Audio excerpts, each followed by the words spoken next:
It's a lonely world we're in, and I've danced in many things. Yeah, here I am, pulling covers from my eye. And when you ask me if I love you, my words they come out fumbling. My lights are on, but I might as well be blind. And I wrote up quite a story, Lord knows it won't be boring. I've been running, but I ain't broke your line of sight. The clouds that ebb and for me like a cold front slowly groaning. There are times when you need someone by your side. There are times when you need someone by your side. 'Cause this is where you find me, cut between the lines. We crawl up under the bed sheets of yesterday, yeah. Now we're growing under, baby, days of loving, mostly for something other than wanting to stay. Married life must be patterned after the love of Christ for His church. As we have heard in the Gospel, Jesus commanded us to love one another as Christ loves us so much. Hey, wildflower, where'd you go? Looking for daylight in the canyon low. Kakilala kami ni Gian 4 years ago. Dahil sa pinsan ko na co-teacher niya. Siya yung una nag-chat.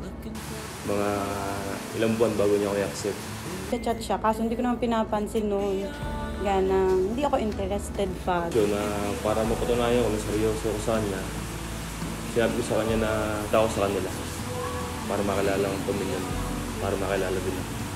Nagtanong na siya kung pwedeng manligaw. Sabi ko, oo, pwede manligaw. Then, nag-start siya manligaw, birthday niya, April 3, 2023. Then, yun, lagi siya pumupunta sa bahay, bumibisita, nung time na nanliligaw.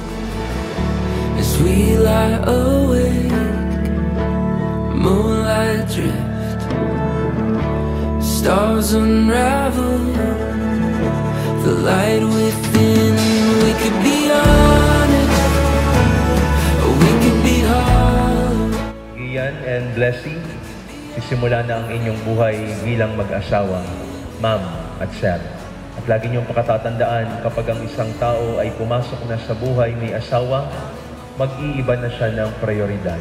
Inyong buhay ngayon ay buhay may asawa na, at uunahin ninyo ngayon ang inyong pamilya at ang inyong magiging supli. Every path we've tried, every tear we cried, on the soil grow.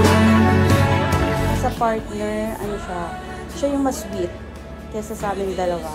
Kitang-kita mo yung love niya para sa akin, then maalaga. Then, yung respeto lagi nandun. Hindi nawawala yung respeto niya sa akin sa mga, as girlfriend and boyfriend. May rule kami. So, nire-respect niya yun. Yun yung hinangaan.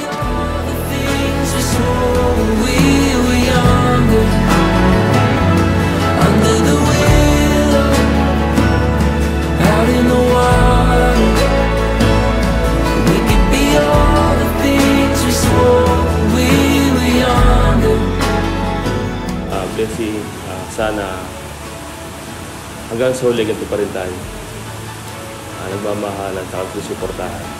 Blessy, Centeno, mahal na mahal kita.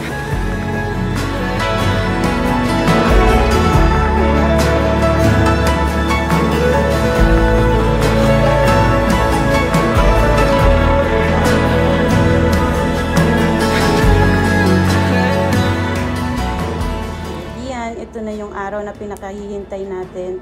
So, sana forever na wala nang hadlang. Forever na wala nang sabit-sabit. I love you, Gian. See you later.